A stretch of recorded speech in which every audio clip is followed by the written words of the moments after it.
Hi everyone, I'm Sister Jenna. Welcome to our special Zoom meditation segments. Look, it's no joke. Things are kind of weird. It's just weird. Pandemics, protests, job insecurity, global pause. Everyone's numb, but also everyone's searching. And they might be searching on this little gadget of Zoom in a little box. People from all over the world who don't know each other are coming together in Zoom rooms to figure out who they are, why they're here, and how to meditate. Meditation is something that we've often thought that if we make our minds empty, we've meditated. I don't believe that. I think it's important that we learn how to channel our thoughts in a right way that are connected to our vision, our goal, our spiritual attainments, our mental capacity. Then you're really meditating. Auntie everyone, welcome to your Spiritual Vaccine Hour. I'm your host, Sister Jenna. Can you imagine in less than 24 hours I got allergies? So if I start sneezing and all of this and blowing my nose, allergies, because I got my COVID test just, 2 days ago and everything's also fine. And it's just interesting because about 2 or 3 days ago, I kept feeling like, picking up something like some allergic reaction somewhere. And I don't know if it's because we were doing the construction in the house. And then I took that painting. Remember, I took that can of paint and started to paint my bathroom, acting like I'm Wonder Woman. End up now in a mess with my allergies. It's just anyway. Don't cry for me, Argentina. Life goes on. Of course, we always want each other's blessings and good wishes, but let's move on. No victim consciousness. Hope everybody's doing well and absolutely amazing. This is your Meditation Monday. Meditation Monday. Monday, Monday. Oh, remember that song? Sister Gita, remember that song? Monday, Monday. Da-da. Feeling fine. Achoo! That's what I've been doing all day. I was saying to Baba, how could I end up feeling like this in less than 24 hours? I was fine. And this allergy out of nowhere just kind of bamboozles me, It's like, okay. Anyway, let's get right to it. This Monday meditation is going to be focused on Raj Yoga meditation. Many of you have asked me about what our philosophy is of the Brahma Kumaris, and if you get a chance, go to our Meditation Museum YouTube and watch the Raj Yoga playlist. It'll take you through the 6 sessions of Raj Yoga meditation, and from that space, then we generally invite people into our advanced classes, which are not online in terms of for the public, they're behind the scenes. But I do know that Dr. Vengalachram is actually conducting the Raj Yoga meditation course, which he did this month, and he will be conducting another session, I believe, in the middle or the end of August. So please let us know if you're interested in learning more about the Raj Yoga meditation. Tonight I'm just going to offer you a little bit of an insight into the philosophy of the Brahma Kumaris Raj Yoga meditation. Are you all ready? So look, here's a video on what the Raj Yoga meditation course entails. There are 6 or 8 lessons, and they basically cover soul, God, karma, and the philosophy that things are cyclical. And once we have a sort of an understanding of the formula, then it's so easy for us to meditate. It's easy for us to go here, do this, do that. It just becomes kind of natural, and that's why when we take the Raj Yoga meditation course, it's much easier for us to really understand who we are, why we're here, and who we belong to. So let's take a look on the Raj Yoga meditation course. This is the first session.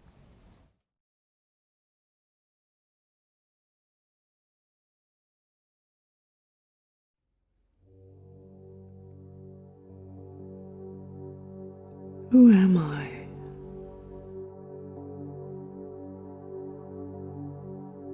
Am I just this body? When I look into a mirror, What am I looking at? Is that me? Is there more to me than my physical image? When I introduce myself to others, how do I let them know who I am? I may start with my name, my occupation, my relationships, my age, my address, and other descriptions about my life. But these are all physical things. These are all external descriptions of me. Is there more to me than this? Who am I?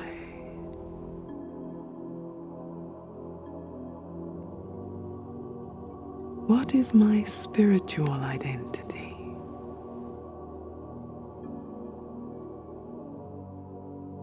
My spiritual identity.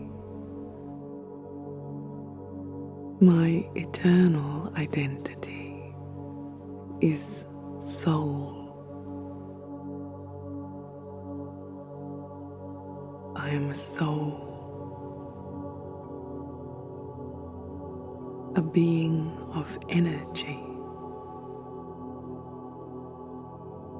My appearance is like a tiny star, a radiant being of pure energy.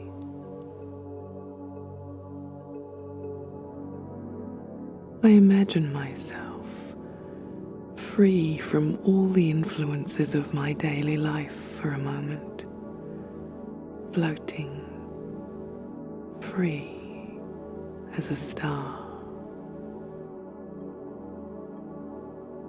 pure, vibrant, radiant energy.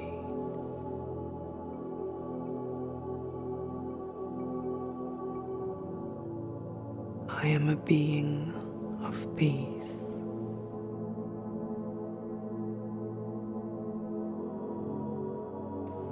Not just a momentary absence of disturbances, but a very real and permanent peace.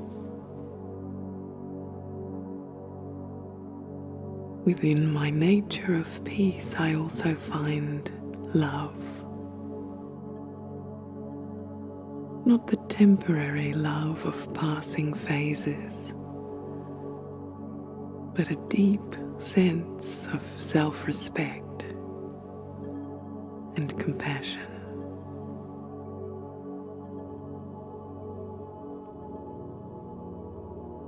I reconnect with my spiritual identity, with my true nature of peace and love. Gently, I sense that I'm sitting inside this body. My energy returns,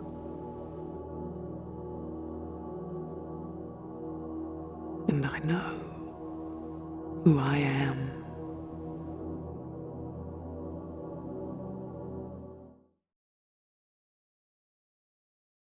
Lovely. Lovely. So welcome back. So the Raj Yoga meditation course, which is a session that every Brahma Kumar and Kumari meditation center offers, is really the entry portal to consciousness, to the awakening. We are so used to our external world. We're used to the gender, the color, the skin, the religion, the nationality, the language, and we relate to each other with the deep, deep belief system of those identities. And so what happens is when you don't respect me for the color of my skin, or you don't give me the rights that I deserve because I'm a woman, when you talk to me in a language that you might say, this is America, so speak English, please. And you feel offended and you feel hurt. All of these things create energy in algae. Remember this acronym that I use a lot: A for anger, L for lust, G for greed, A for attachment, and E for ego. So we've seen so much of this happening in the United States of America for the past few months, where people will go into stores, well, back in the days when we could go into stores, and let's say if somebody speaks Spanish or maybe Hindi or maybe another language, French, for example, and they're in America, and the person goes in the store and he's like, come on, at least speak English, you know, you're in America. You've seen it on viral videos where people become extremely irate. They begin to curse profanity, which seems to be not normal for every language. Why is that so, Sister Gita? Why is like profanity a universal language? Like whether you're Chinese or Indian or African or European, the same bad words are the same, like universal. Go figure that one out. Anyway, that's another class. But we get hurt and we get offended by the fact that you don't value me because of the color of my skin, or you don't value me because of the language that I speak, even if I'm in your country. Even if I'm in the United States of America, which proposes and has this idealism that it's the land of the free and the brave, and that immigrants can come here and thrive and live the best life they can possibly live, there are many people who come to America that basically stay in their own little communities. Like Indians will stay in their Indian communities, Chinese people will stay in their Chinese communities, the Latin and the Spanish individuals will stay in their Spanish community, and they don't evolve from the language. And there are people that I've met who've been in this country for 20 or 30 years and they still speak their mother tongue and barely speak any English. So that attachment to the language, that attachment to the culture, if somebody doesn't respect or love you for that, that can really hurt your feeling. So how do we transcend that? How do we find a way to somehow meet in a common way, or meet in a, not even common, take that back, meet in a more elevated way? How can we transcend and bypass our race, our religion, our language, and speak to the core of the soul? Like right now I want to talk to you, the soul. Not your religion, not your language, not the color of your skin, not how much money you have, not the way you look, not how short or tall you are, not because of your role or your title. Can I just have a relationship with the soul? Can I just talk to the soul? Hey soul, hey Atma, how are you inside? What are you doing? How are you feeling? And then when there's this connection soul to soul, does it matter what the color of your skin is? Does it matter your religion? We're connecting virtue to virtue, quality to quality, soul to soul. So one of the most important lessons in Raja Yoga meditation is me kon, who am I, the soul. So enjoy this video and understand this idea. Take some notes down tonight. It is Monday meditation, and all of this is tying into how you will meditate and find more comfort. So take a look at this one on what is soul.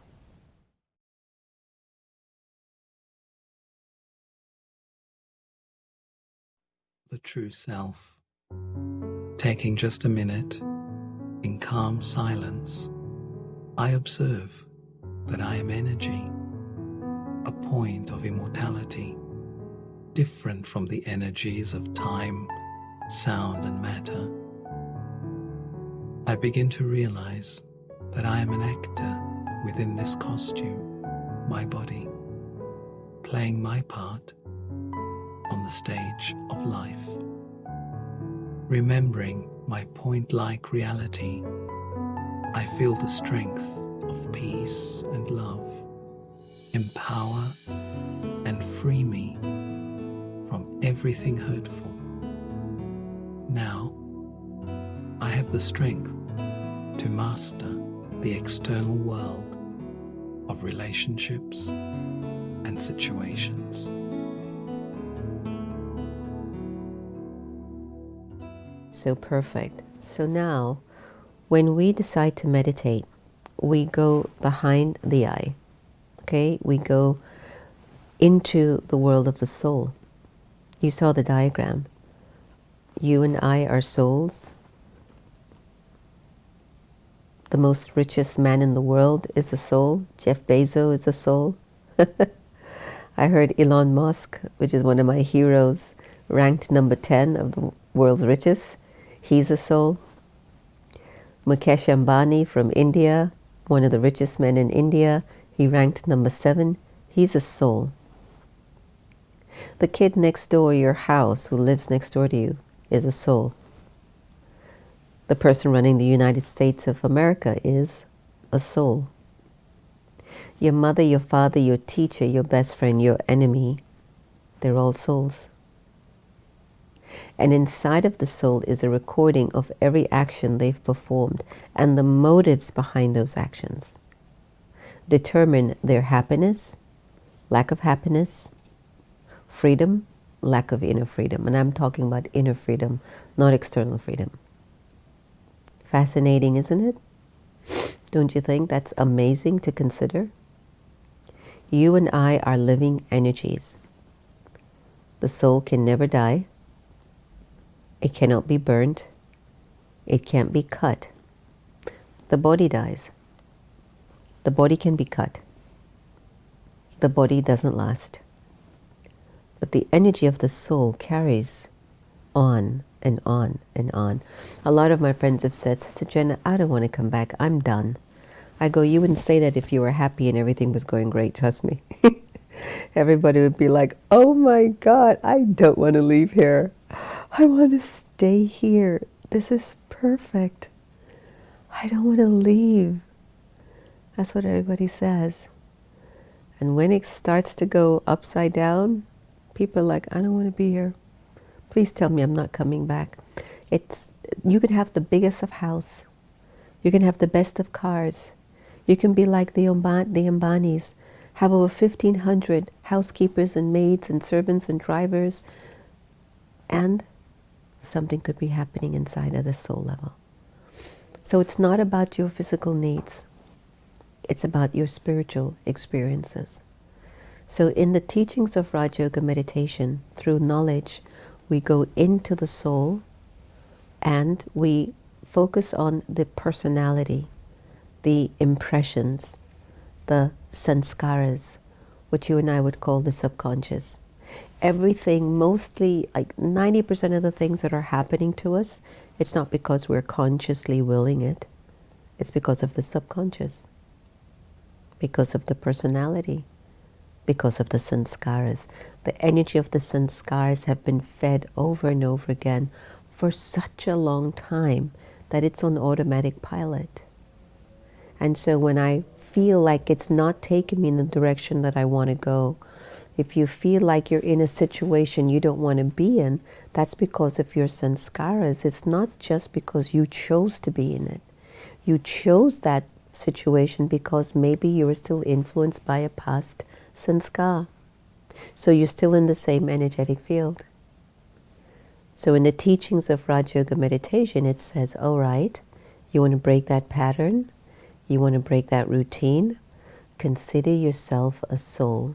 The original power of a soul is consider yourself to be a peaceful soul, a loveful soul, a pure soul, a wise soul, a happy soul. And whenever you create this thought, it takes a little longer for it to seep into the sanskaras because you haven't been talking to yourself like that. So with the teachings of Raja Yoga, we eventually begin to we rekindle this relationship between the self and go, look, soul, what's going on with you? How are you? What are you up to? Today, because I was feeling so woozy with all this allergy, Santosh and I were saying, oh, I have to come on air today, but I really, really feel like my allergies are really kicking in. And I said, no, I want to do it. I really want to be here tonight. And I want us to be able to hold each other in spirit. And all of us here just said, okay, let's do it. And I thought to myself, that was just a thought. I had a choice of two thoughts. No, well, let's not do tonight, and let's find something else that we could offer as a replacement. Or one thought, let's just do it. I'll get it done. Then after that, I'll rest. And that was the one thought. And that one thought has a vibration from my subconscious or from my personality that has been a very consistent thought, where the energy of the intention in my personality at this birth is that I'm very committed. There's a very strong energy recorded in my personality of commitment and determination. Now let's say that I had the thought that I really want to come, but I don't think I'm going to do it. Maybe I don't have the energy of commitment. I don't have the energy of determination. So I'd be like, come on, but you have to do it. You know, it's like how you feel when you have to go to work, right? So you get up and you're like, oh, I don't want to go to work. Oh God, do I really have to go to work? And then what happens, you go, you're responsible. I got bills to pay. I got to put food on the table. And that energy of responsibility is actually what's dictating you to act on that thought. Do you see how powerful the sanskars are now? So in the whole teachings of Raj Yoga, you will learn how to transform your old sanskaras into new sanskaras, your sanskaras that are kind of chaotic and all over the place and not really serving you in the way that you like to be served, to the original pure eternal sanskaras: love, peace, purity, truth, and joy. Isn't that wonderful? Right? So you've got that idea, right? So now when you and I sometimes, we're in a position and we need strength, we need mental strength.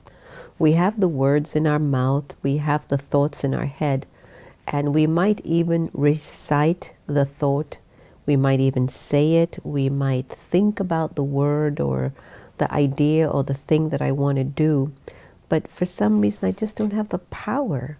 Have you ever been on a diet?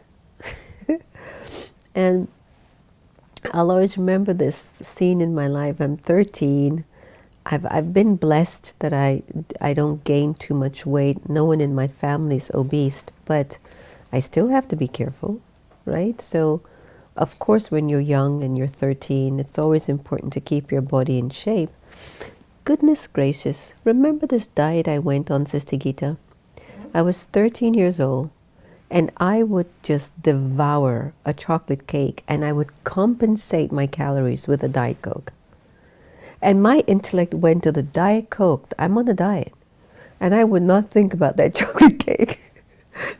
That the chocolate cake was actually adding some stuff to me. And I used to wonder, I'm not losing weight, but I'm having the Diet Coke. What is going on with this diet? Again, you know, when you're just ignorant, you know. And you're just ignorant, man, you know. Anyway, I don't do chocolate cake and Diet Cokes anymore.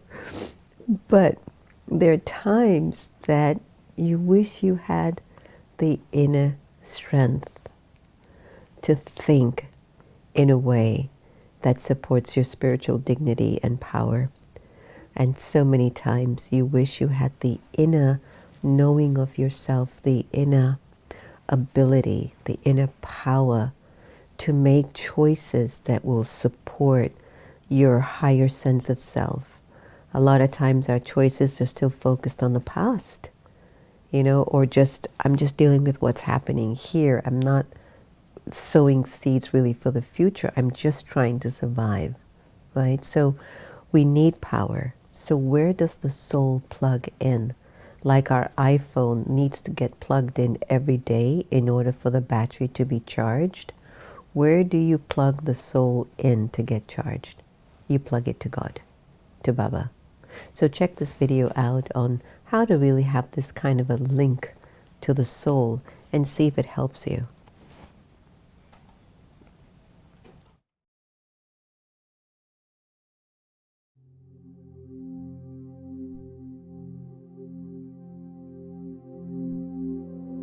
The original relationship,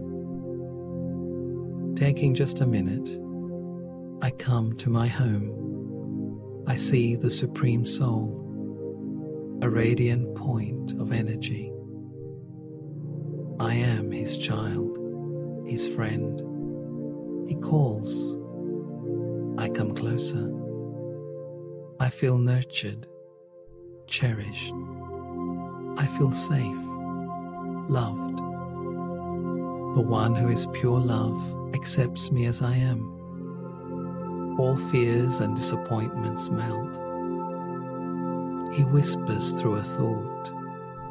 With every breath, through every storm, just take my hand and hold on. Use my strength and move on. This sacred friendship embraces me through all eternity.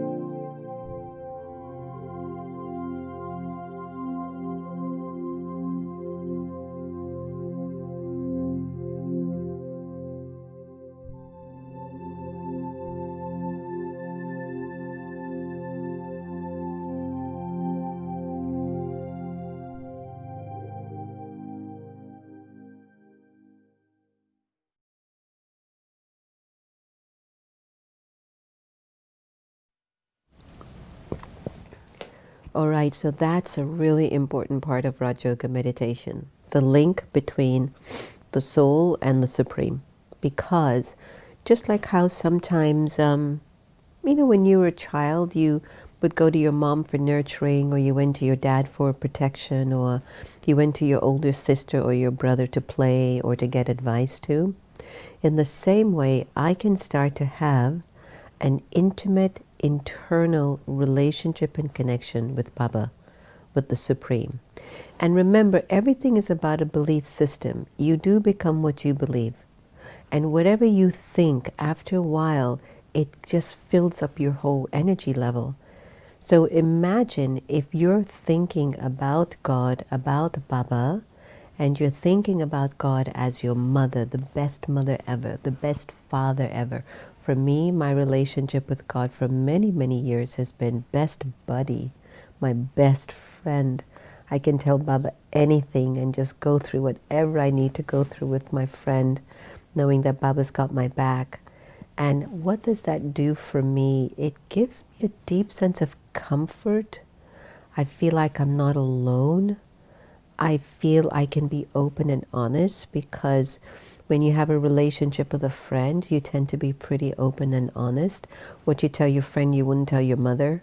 What you tell your mother, maybe you wouldn't tell your father. Do you know what I mean? So it's a mental relationship, but it's not mental, it's actually spiritual. Because you are now aware that you are the living soul, and that God is the supreme soul, an energy that is supreme in energy of love and power and peace and purity, we connect to that energy in thought. And whatever we remember, we receive the vibration of that remembrance. If I remember a very angry person, if I remember someone that gave me suffering or sorrow, I will feel that sorrow all over again. Because in my memory track and in my thinking is that this particular person gave me a lot of pain. Or I took a lot of pain from this person's pain. So if God, and since God, is the ocean of love and power and peace and purity, when you and I actually make this link and have this remembering with the Supreme, it is so beautiful and it is so healing. So it could be that you enjoy your relationship with God as the mother, and it could be that you can enjoy your relationship with God as Father. It depends what stage you are in your life and what relationship you're going through that has been the one that has been most uncomfortable. It could be your spouse, it could be your partner. You could actually transform the relationship of your husband and make Baba the husband of all husbands. You can make Baba the wife of all wives, maybe. You can transform the relationship and think to yourself, Baba, what would it be like if I got used to you being the kind of husband that would love me and honor me and respect me and bestow unlimited capacity of love and abundance onto me?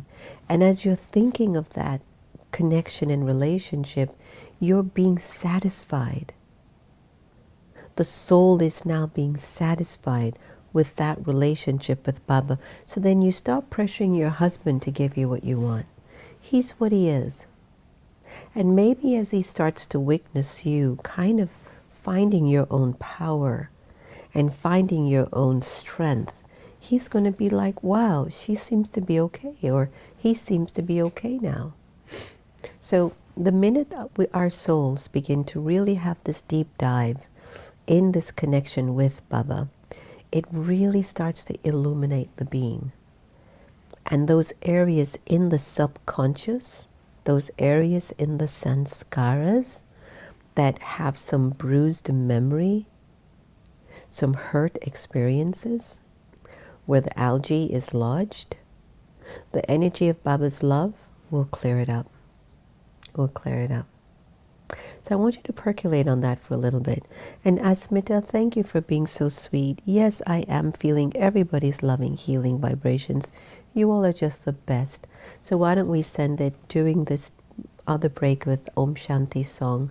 As we go into the feeling of this music, I want you to feel the energy of this sound serving you, the soul, because you're now in connection with Baba, the Supreme Soul. And yes, of course, collectively, if you want to send your healing vibrations to Sister, I'm very humble to receive it. And I thank you so much, Asmita, and everyone else too who's like to do that. So let's take a deep breath and think about what we've just gone through with the teachings of Raj Yoga meditation for our Monday meditation, okay? You are a soul. There's a lot going on inside. In order for me to pull power and be the soul I really feel I'm born to be, I need a connection with Baba. I need a relationship with Source, with God. So let's seep that feeling. Let's see if we can rekindle that feeling as we use song, music, this vibration, to open up the love in the soul to feel God's light. Take a deep breath and enjoy.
Do you hear it singing?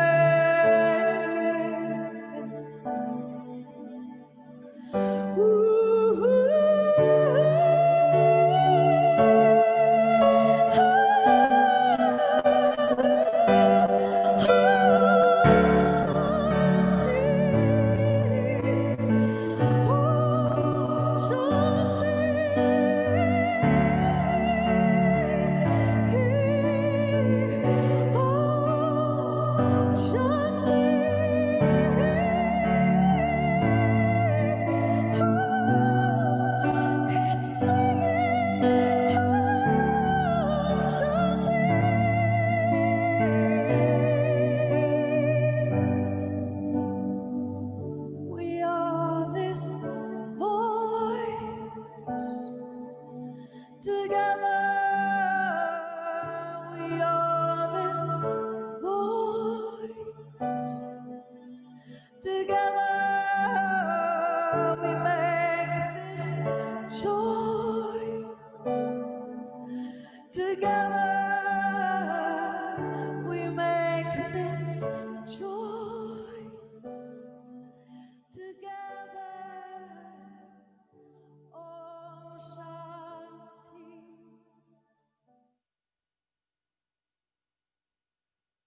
Perfect. We make this choice of Om Shanti. We make the choice of Om Shanti. I am peace. Despite whatever's happening in the world, or whatever's happening in or around me, that's my religion, that's who we are. And what has happened is we somehow slip out of that pattern of experience and remembrance, and we end up in another pattern of remembrance. I might have told you the story. Santosh and I and the family, we went on a kale, banana, apple, ginger juicing. And we had only one meal a day, because every day we cook one meal here and we offer it to Baba, we offer it to God. And so I couldn't give up that routine, because it means a lot to us, and it feels like I'm giving, honor to the divine. That look at how much you're giving me. You're giving me water, and you're giving me food, and you're giving me nourishment. So at least let me give something back to you, and let you know that I honor and care for you. So there's one meal a day that we would choose to cook with very little oil, very simple food. Whether it was just potato or cabbage or just really, really simple food. So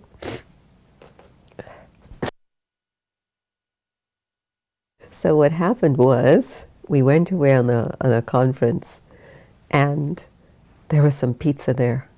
And none of us could say no to that pizza, because it's my weakness, pizza. And we consumed that pizza, and that was like after 7:30 p.m. at night. We're walking back to our room, and I just turned to Santosh and I said, I don't know, do you feel heavy? And he goes, yes, sister, me too. And then we both looked at each other and goes, it's the pizza. And we had realized how much food weighed you down. Would you all believe after that we couldn't get back on our juicing routine? We tried, and then we stopped, and then we wanted more pizza or different foods. And once you break the cycle, it has to go through an entire cycle until it comes back to you. So in the same way, the soul. There was a time when the soul was 100% charged with all the good qualities of expression. You know, in Indian marriages, when I was with my wonderful folks today at Kaiser Permanente, somehow the doctors were talking about this Netflix program called Arranged Marriage or something. And by the way, they're just the most wonderful people, FYI. If you ever want to bump into some really sweet doctors, do Kaiser Permanente.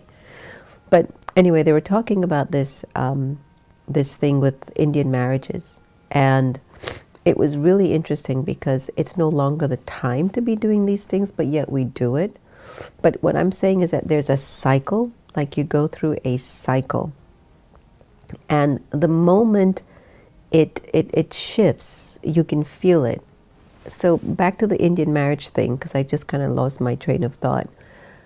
When they're meeting the kids together, they look at the quality of the personality. Can my daughter live with this guy's weakness?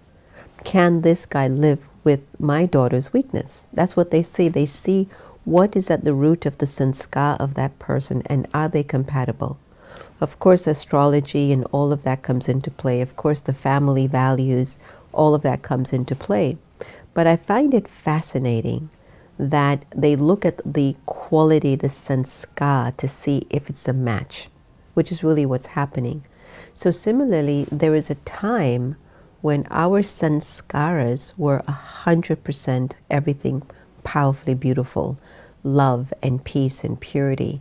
And we've had to go through a cycle of using those energies up until the love, the peace, the purity changes into algae, which is really what's happened. Look at your children, for example. When they were 1 and 2 and 3, beautiful innocence.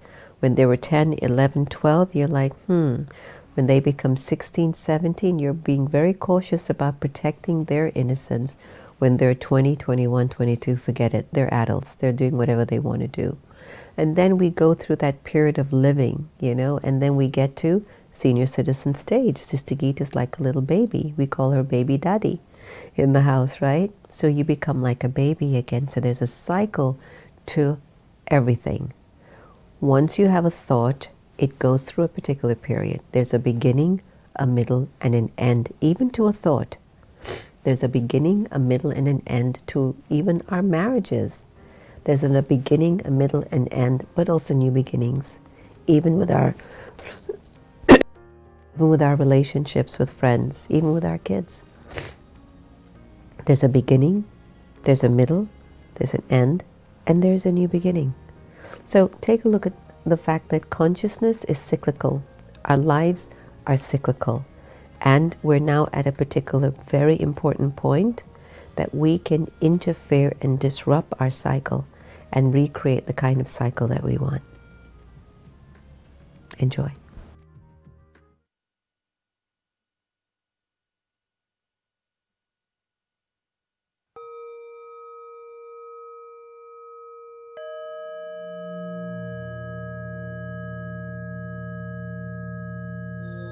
Visualize the symbol for infinity, like the number 8 on its side.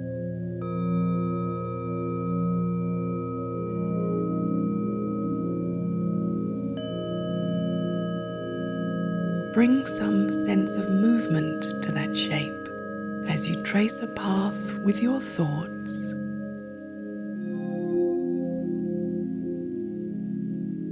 Left,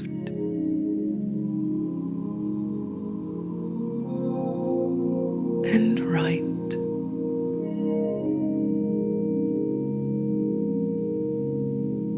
Left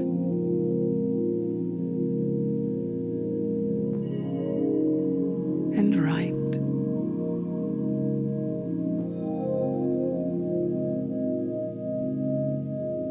Left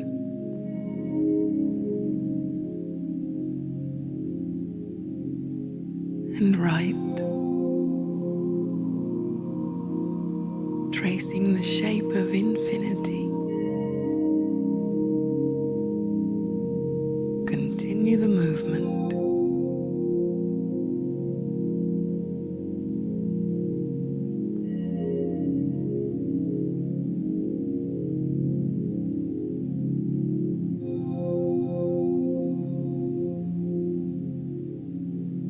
And as you pass through center, pause there a moment.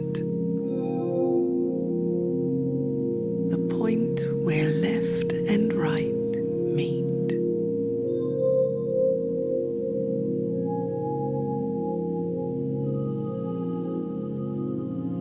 The still point.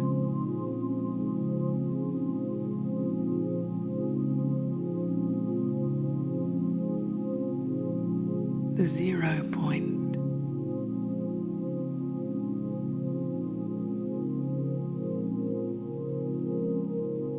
Silence.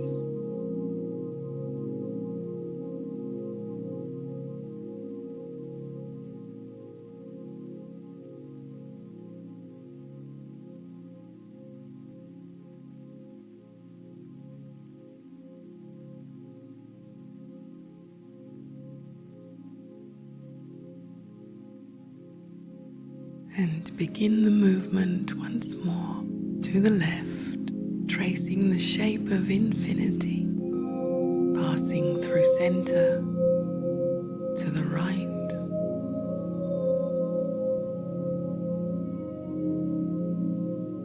through center to the left,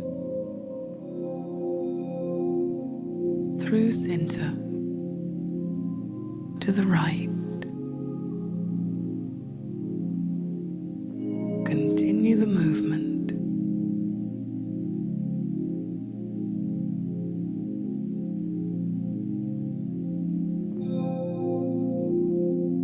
Restoring balance.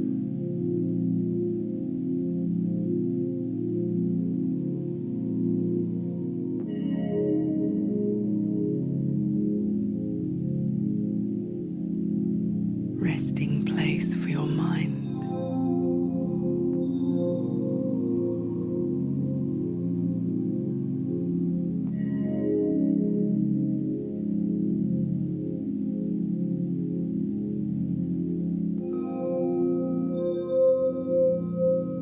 And once again, coming to rest at center.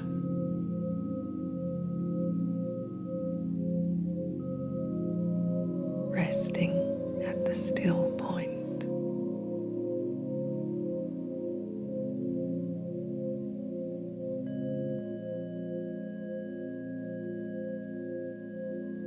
The peace point.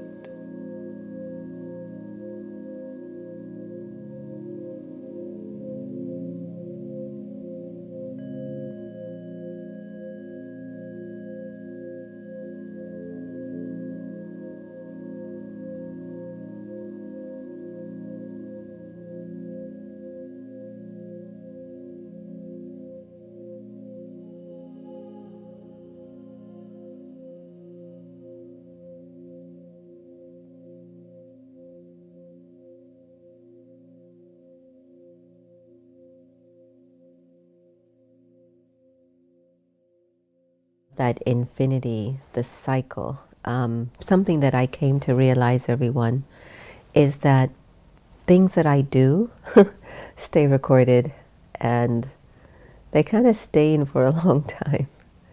Sometimes that doesn't feel so comfortable, but it's a reality.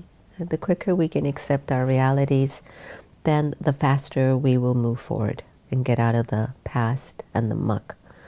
So that whole thing of infinity and the cycle, the cycle of life, how things have a way of weaving in and out. And for those of us in the West, we really know what it means when we say, I thought I had overcome a relationship, or that I was never going to be in this position anymore. And you find yourself in a relationship, different name, different place, different time, but same circumstance. You thought you nipped it in the bud. You thought you had gotten to another place up here that you could attract somebody different. And at the beginning it seemed different, but vibrationally the same thing came back. Have you ever been there? I'm sure you have. For those who are from Indian background, then it's different because you're just in that marriage, and it's very rare Indians have divorces.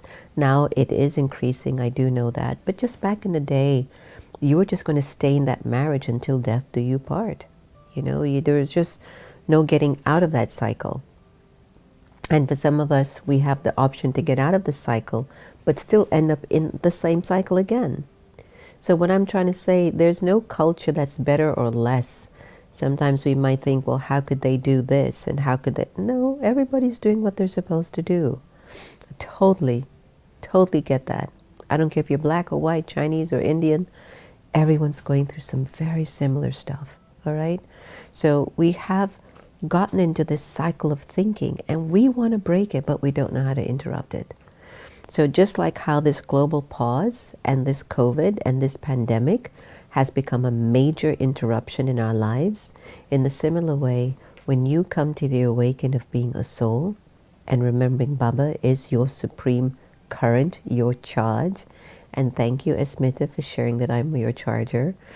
But when you come into this connection and Baba really starts to charge you up, it is a big disruption. When you allow Baba to enter your life, he disrupts your pattern of draining your energy. Because now you know where to keep plugging in to keep being fully charged, rather than worrying, when are you going to run empty? When is it going to end? I've got more life to live. So all of this is connected to philosophy of karma. What goes around comes around. The boomerang effect, cause and effect. Whatever you give out, you will get back in return. Harsh reality, because I could look at my life in this birth and go, I've been a really good person, in a naughty way. But I've been a really nice person, right? Maybe not your orthodox, spiritual leader.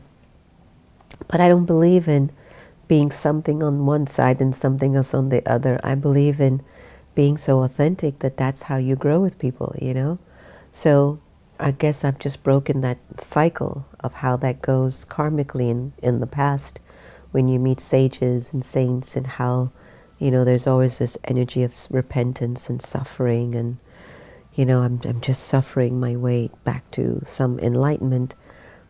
I know that suffering will help me to get to my enlightenment. But if I'm having a beautiful relationship with Baba, why should I be suffering? If you love me and I love you and we're growing together, why should we suffer? Of course, if I'm suffering, I want you to help me. But I don't think my path to enlightenment should be one of complete suffering. So I know that some people find, kind of the spiritual process a little hard to believe. This is my understanding for now, so please, it's mine, and I'm not speaking ill of anyone else who chooses that path. But I don't think that it would work for me, is what I'm saying. And anybody who travels with me on this journey, and I know all of my students know how genuine and authentic we have showed up as a community, and that's what matters the most to me, that we are open, we're sincere, we're truthful, we're not perfect yet, but we're getting to that stage of perfection. So the law of karma is there to kind of balance out what's going on. We don't remember everything we've done in the past. So sometimes situations come up through the portal of the sanskara. I'm not able to remember Baba enough to be able to clear out that account. And then the account of the past comes to say, I need you to do the payback in this physical way. It'll come in the form of, I'm having a difficult time with my children, difficult time with my husband, my wife. I'm really having a challenge with the supervisor or the boss at work. Or it'll come in the form of finances or the illness of the body. What it says is, it needs more from you. So where you balance out the whole form of karma is that it's always going to tell you, give more love, give more peace, give more remembrance to this situation. Enjoy this short segment on karma.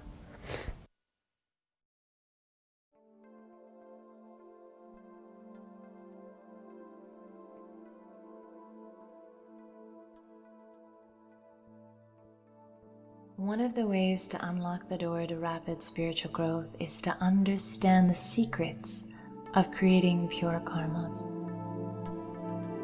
Every day we live in a world of action. We walk, we talk, we work, we speak. But sometimes we forget to realize that behind every action, there is a quality of consciousness.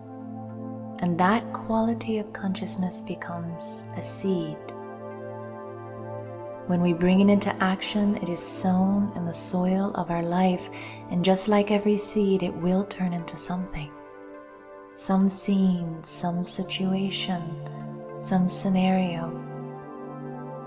When we understand that our consciousness behind every action is creating our life, we feel much more of an incentive to create pure thoughts. Go ahead now, take a deep breath, and leave the scenes and sights of your world behind. Good or bad, just let them go.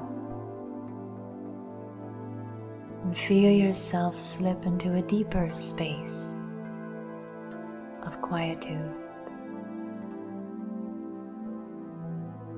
Feel this quiet pulse of spiritual energy inside of you. As you affirm to yourself silently in your mind for the next few moments, I am pure, spiritual, clean, fresh energy.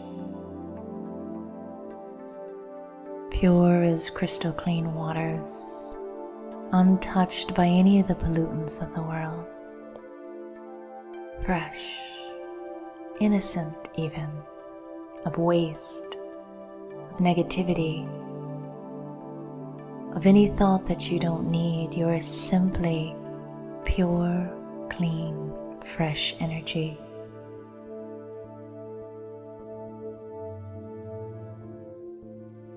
Affirm it as if it is so, not something you have to become, but something you already are.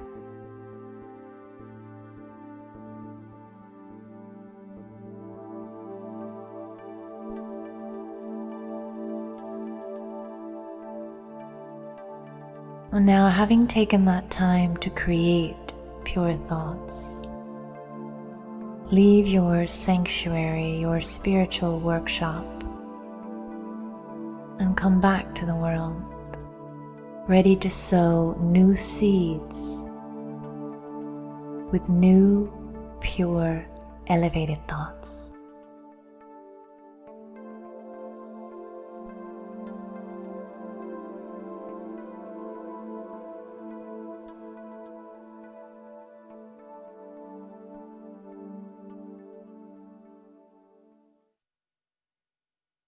Welcome back. So the whole session on karma, this whole thing that's happening in our world today is a result of karma. My karmas, your karmas, their karmas. There are individual karmas that are my own, but they also transcend into collective karma. Whatever we're going through in the United States of America is a collective karma. Whether you think you are impacted personally by what's going on, the land, the vibration in the land is still karmic for you. There must be a thought that you're still picking up from what's happening in America. Whether you're in India or the Philippines or Europe or South Africa or China or wherever your feet stand, that land and you have some karma. So either you have to give something to it or you will receive something from it, right? Right now America's receiving a lot and it's trying to find a way in what to give it back. I feel for us, many of the Brahma Kumaris here, we feel very committed in giving love and peace, spiritual dignity and wisdom to this land. My parents came over when I was 4 years old. I've been in the United States of America for over 50 years. Over 50 years. This is what I know. And even though we've traveled to over 95 countries, I still come back. This karma of this land pulls me back here. And so what's my commitment to this land? Peace and purity, it depends. Some people come for financial opportunities. Some people come to get away from being caught up in a coup and violence. Whatever it is, are you willing to give the energy needed for the land? Same thing with your marriage. What does it need? With your children, what does it need? With the body, what does it need? With the earning and spending of finances, what does it need? It's all karmic. What action, what choice are you going to make? And with what intent? What is the sanskar that you will allow to emerge through your personality when you make a choice? Love, peace, purity, truth, joy, or anger, lust, greed, attachment, or ego. Which one? This algae will bring back chaos, but it's also temporary. You will always have a desire for more. This will create harmony, power. You won't have a desire for more, but a vision of your greater self will just naturally keep pulling you into the future. So this is the Monday meditation about, the real benefits of Raj Yoga meditation, and how powerful of a teaching it is that it is settled a little younger like me, who was always so unsettled for almost 30 years. And so in whatever way or shape or form, let's see if you're interested in furthering the practice of Raj Yoga meditation. And for the person who asked about the Murli, please send us an email so that we can direct you appropriately. We can't give you the Murli link because it's not a public link. It is for the students who have done the Raj Yoga course and who have a great understanding of this lesson that I gave today on Soul and Supreme. So if you're interested in that, please let us know. We'd be happy to guide you. And if you're interested in the Murli, just email us at meditationmuseum@gmail.com, and we'd be happy to tell you what center is best for you to connect to based on what state or country you're in. So I hope everyone enjoyed themselves this evening. Your Monday meditation was quite informative, and it had some nice insights about the process. So you are in charge of your life, and you are in charge of the way you want to feel, and it's at a much deeper level that the transformation will occur, which is why it needs to be a consistent teaching. It's not just if you're in the mood, or it's not just if you have the time, but it's like, no, every moment that I get, I've got to check, Jen, are you okay? Are you inside? Where are you? What are you doing? What do you think is bigger than you, the Atma? Because there's nothing outside of you that's bigger than Atma. It's so powerful. And so we are now being given a chance, become as powerful as you can possibly be. So to all of my wonderful, wonderful friends and family out there, lots and lots of unlimited love. Thank you for all of your good wishes. And I'm definitely going to have that tea with some lemon when we get off tonight. And really take care of each other. And just be excited to figure out who you are and what's going on in your head. And feel okay to make amends. Like, if you've messed up, it's okay, you're supposed to. But aren't you also supposed to come to a realization that you did?